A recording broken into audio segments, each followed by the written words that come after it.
Hello and thanks for joining us on Chicago Tonight Black Voices. I'm Brandis Friedman. Here's what we're looking at. This budget fully protects school budgets. Facing a huge deficit, Chicago Public Schools unveils its proposed budget to the Board of Education. Almost half the jobs charged with implementing court-ordered police reforms are empty. We explore why. The impact of summer youth employment on communities and businesses. This so-called magic wand is a financial tool called tax increment financing, better known as TIF. But what exactly is a TIF district and how does it work? Our WTTW News Explained series has the answer. First off tonight, some of today's top stories. The Chicago police officers who shot and killed 26-year-old Dexter Reed during a traffic stop last year will not face criminal charges. Cook County State's Attorney Eileen O'Neill Burke announced the decision today. This decision is not reached lightly, nor does it diminish the tragedy that has occurred. But it is unmistakable that Mr. Reed was the first to fire his weapon, a gun he did not legally possess. This action seriously wounded a police officer and set off the initial exchange of gunfire. The evidence also shows that after an 8-second pause, Mr. Reed again engaged in a second round of gunfire. O'Neill Burke explained that Reed opened fire within 30 seconds of officers approaching his car in March 2024, as she said, injuring one officer. A preliminary investigation from the Civilian Office of Police Accountability reported the other 4 officers fired 96 shots in 41 seconds, striking Reed 13 times. O'Neill Burke says the evidence in this case is, quote, clear and overwhelming that her office would need to be able or would not be able to meet its burden in order to secure convictions. An attorney for Reed's family says they are deeply upset. A Chicago Public Schools student is suing the district, saying it failed to properly vet a security guard who was later arrested for sexually assaulting the 15-year-old. The lawsuit comes after WTTW News first reported on 45-year-old Ramel Campoverde's criminal record, which includes more than 20 arrests. The lawsuit accuses the district of failing to background check Campoverde properly before his 2021 hiring at Farragut Career Academy High School in Little Village. The plaintiff's attorney read a statement from the victim at a news conference today. What Ramel Campoverde did to me changed everything. Even now, I still have nightmares. CPS hired a man to protect us. They should have known he was violent. They were supposed to protect me. They didn't. Chicago Public Schools tells us they cannot comment on the lawsuit. Campoverde is facing multiple accounts of sexual assault. The former head of the Illinois Republican Party is tossing his hat into the ring for U.S. Senate. Don Tracy announced his campaign to replace outgoing Senator Dick Durbin. He's the most high-profile candidate who's pursuing the GOP nomination in a 4-way race so far. Congress members Robin Kelly and Raja Krishnamurthy, as well as Lieutenant Governor Juliana Stratton, are also running on the Democratic ticket. Tracy's announcement comes as Democratic leaders rallied for Governor's Day at the Illinois State Fair. Republicans' Day kicks off at the fair tomorrow. Up next, Chicago Public Schools unveils its plan to close the district's budget gap. That's right after this. Chicago Tonight, Black Voices, is made possible in part by the support of these donors.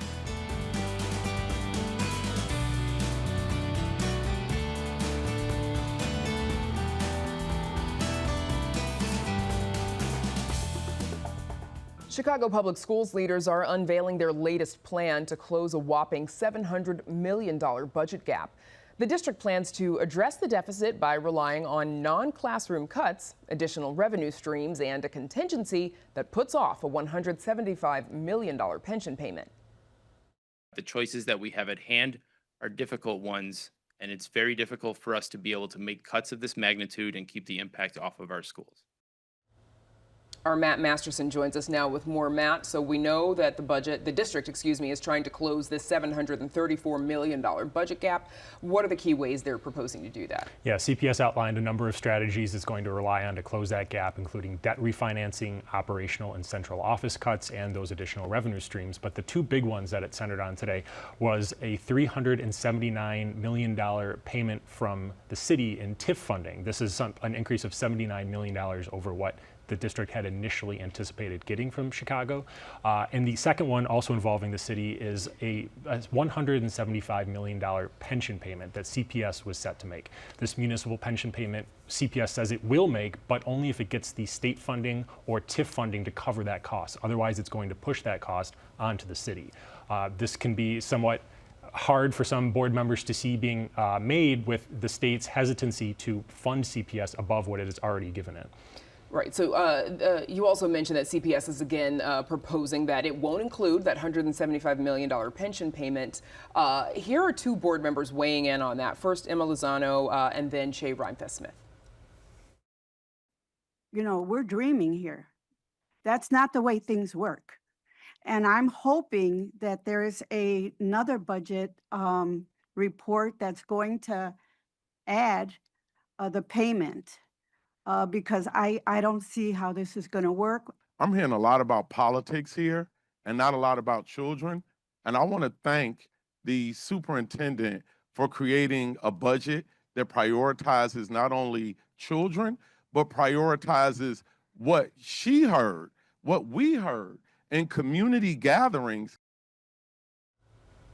Okay, so we heard Emma Lozano express some skepticism about not making the pension payment to the city. What are the implications of that, and how's that going to go down with Mayor Johnson and City Council? Yeah, blowback is definitely possible. If the city is not going to get that $175 million from CPS, why would it then turn around and give it additional TIF funding to help close the district's budget gap? The city obviously has its own funding issues and its own budget to take care of. So if it's not getting that money, it could cause a major problem with the city. There could be huge pushback from council members, from Mayor Brandon Johnson about this decision from the district. Okay, so proposed budget. Students are actually returning to the classroom next week. What happens next? When's this budget going to be finalized? There's board meetings, there's public budget hearings next week, but the board is set to vote on the 28th. The state law requires that the district have a balanced budget in place by the 29th, so they're really cutting it close, but the 28th is when they're set to vote on this proposal. Okay, Matt Masterson, I know you'll keep an eye on it for us next week. Appreciate it. Thanks, Brandis. All right. And you can read Matt's full story on our website. It's all at WTTW.com/news.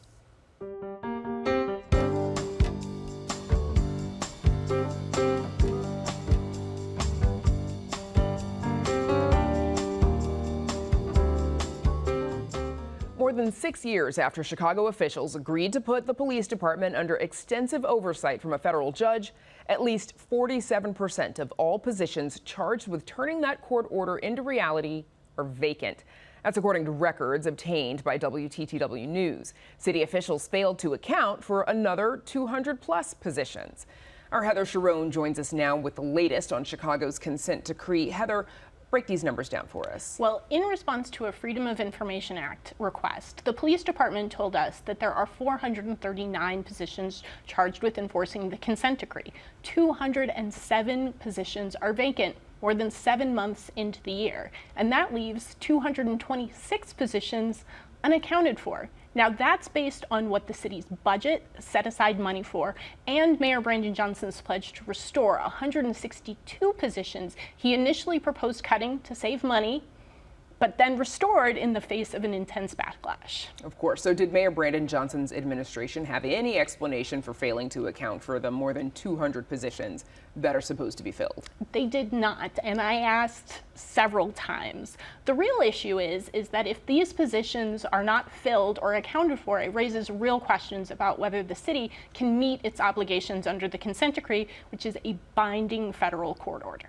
Why is the city having so much trouble filling these positions? Well, these positions are specialized and require specific experience. the city's hiring process is also lengthy and complicated.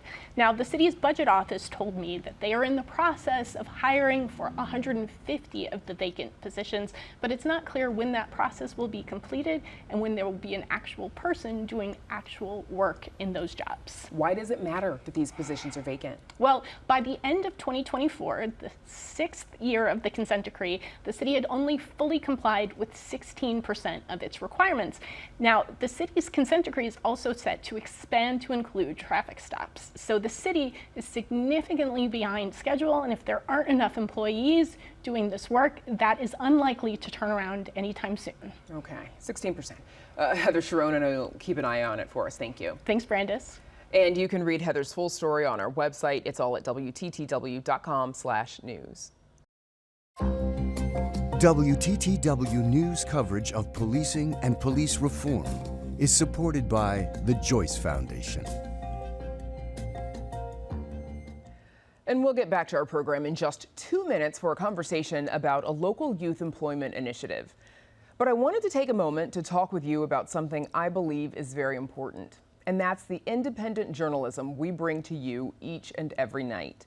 WTTW and public broadcasting outlets across the country are facing a challenge unlike any before. Congress has eliminated all federal funding for public broadcasting.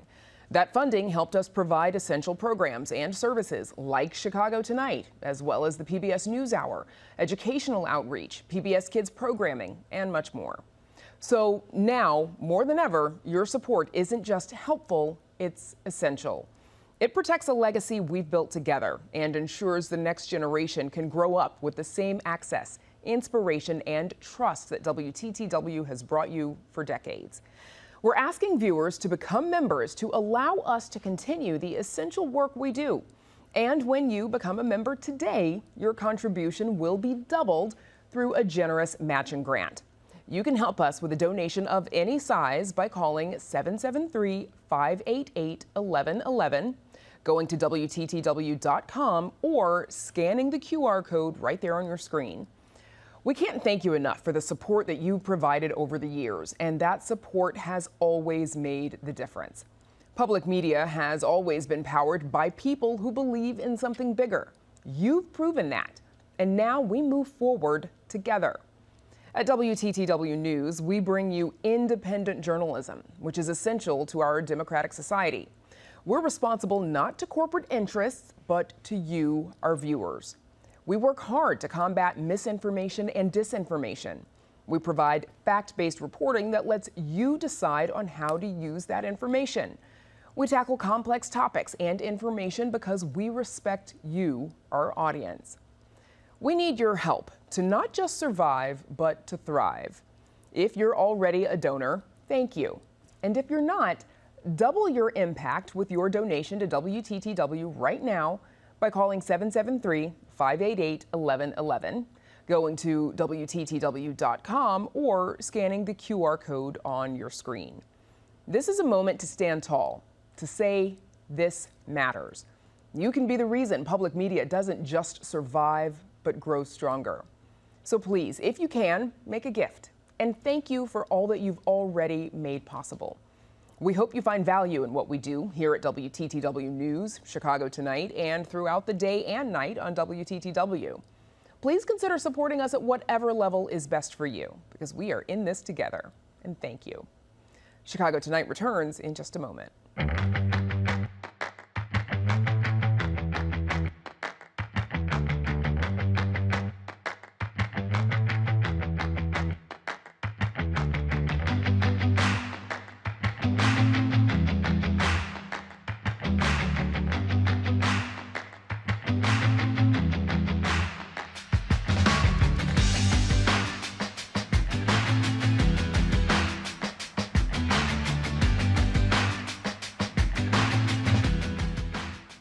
As summer just about comes to a close, thousands of young people are wrapping up their summer jobs.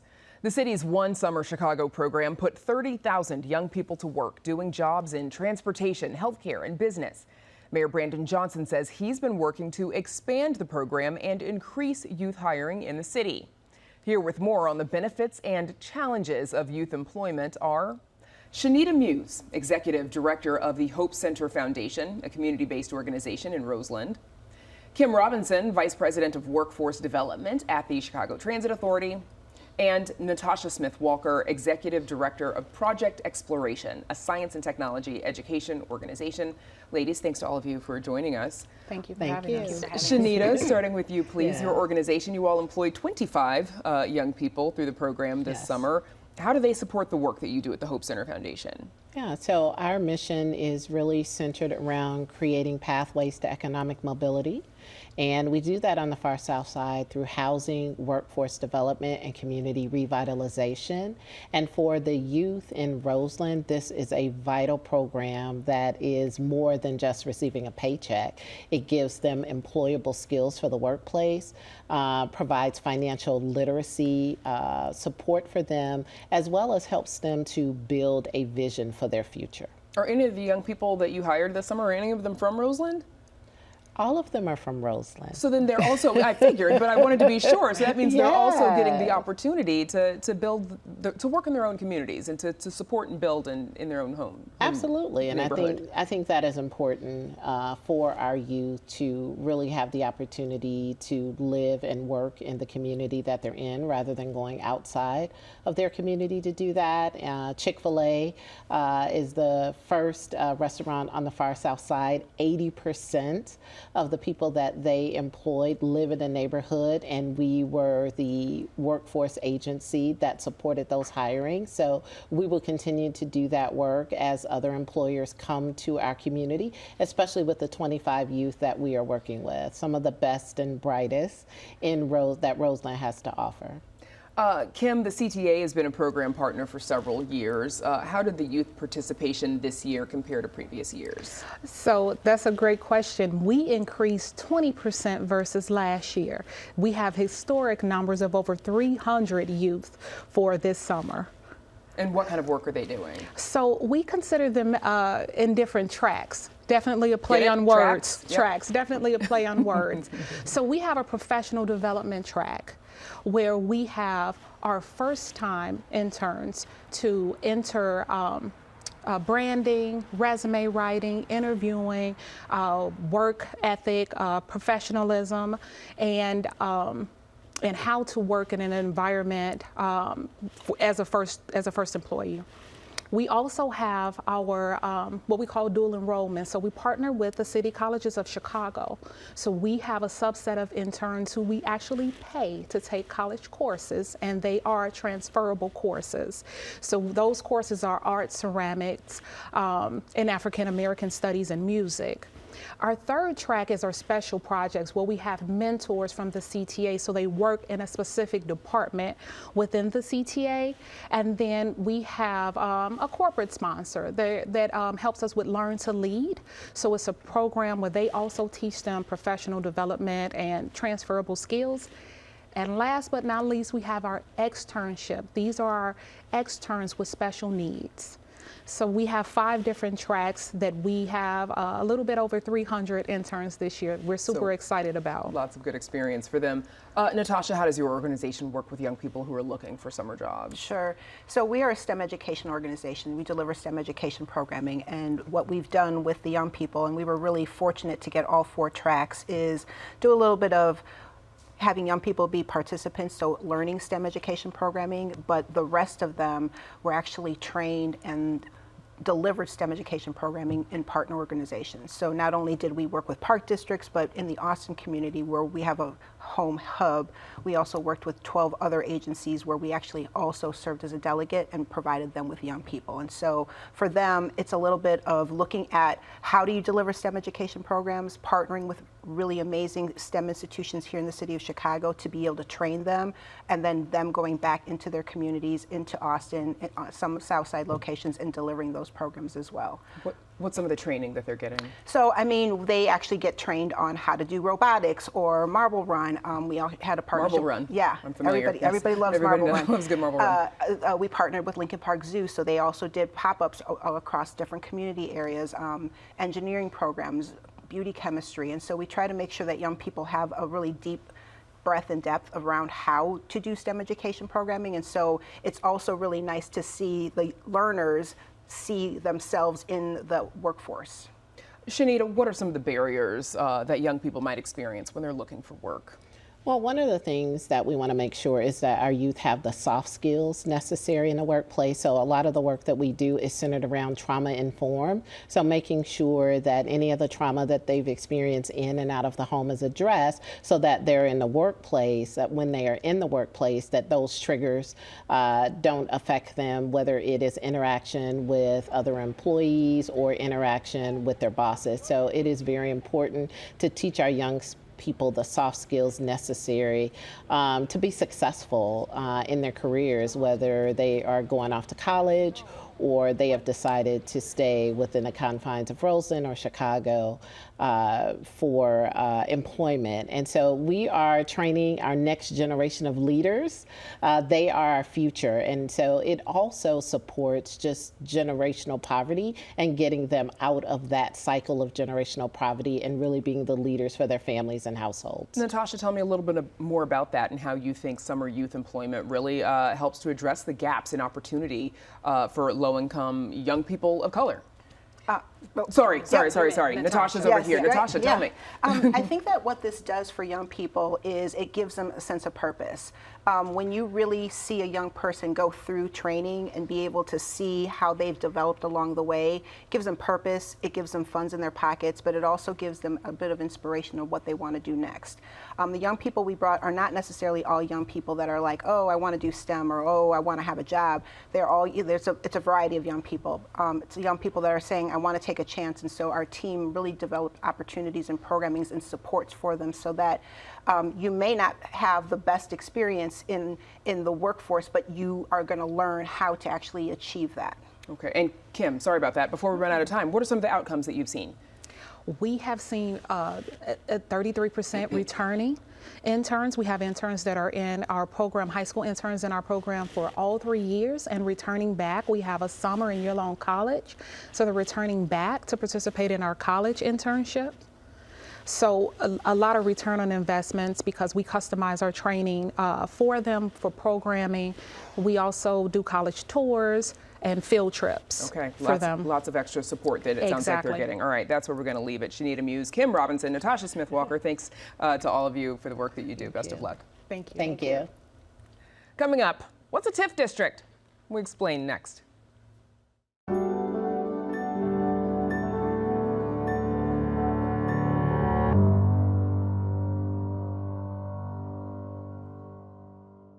As we mentioned earlier, Chicago Public Schools is banking on tax increment financing, or TIF funding, in part to close its $700 million budget gap.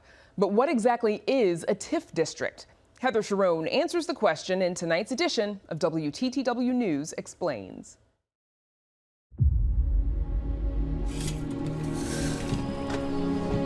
Once upon a time, the king, mayor of a mystical land named Chicago came across a magic wand that possessed truly awesome powers.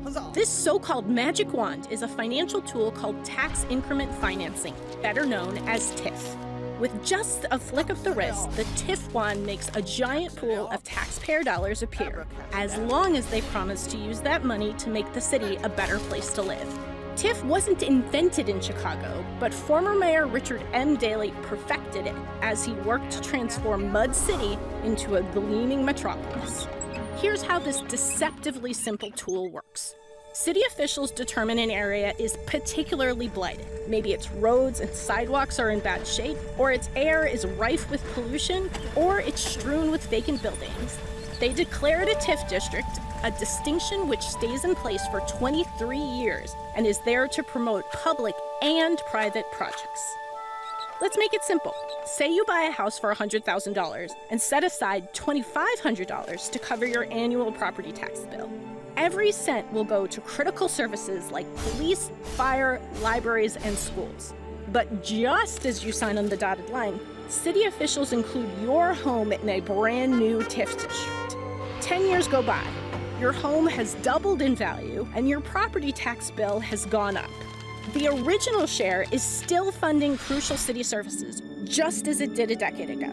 But the rest, the tax increment, or the amount your taxes have gone up since the TIF was declared, has been flowing into a special account the mayor and his friends on the Chicago City Council can use to subsidize projects in your area. Millions for a new road? You got it. A new housing development? No problem. And the people of Chicago live happily ever after. Or maybe not. As more than $1 billion every year flows away from Chicago's schools, parks, and libraries and into a TIF account instead, everyone's taxes go up to keep those critical agencies solvent. At the same time, while TIFs are meant for blighted areas, sometimes already affluent parts of the city make it onto the TIF list, gaining a boost from the TIF funds alongside any private investors seizing on the opportunities in the growing area, often leading to gentrification. TIF districts are a powerful tool, to be sure, but they're no magic wand. A fairy tale ending isn't guaranteed around the corner, but a budget deficit dragon sometimes is.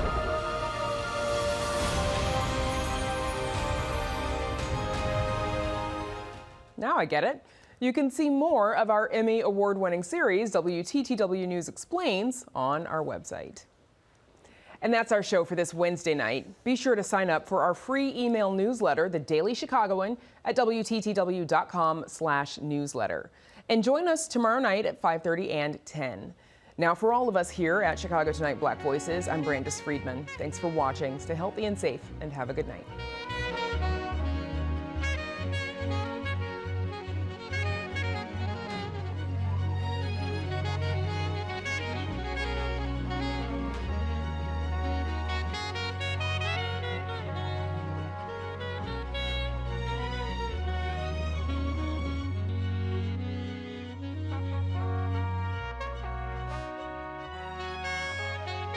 Closed captioning is made possible by Robert A. Clifford and Clifford Law Offices, a personal injury law firm working to preserve the dignity and rights of all individuals.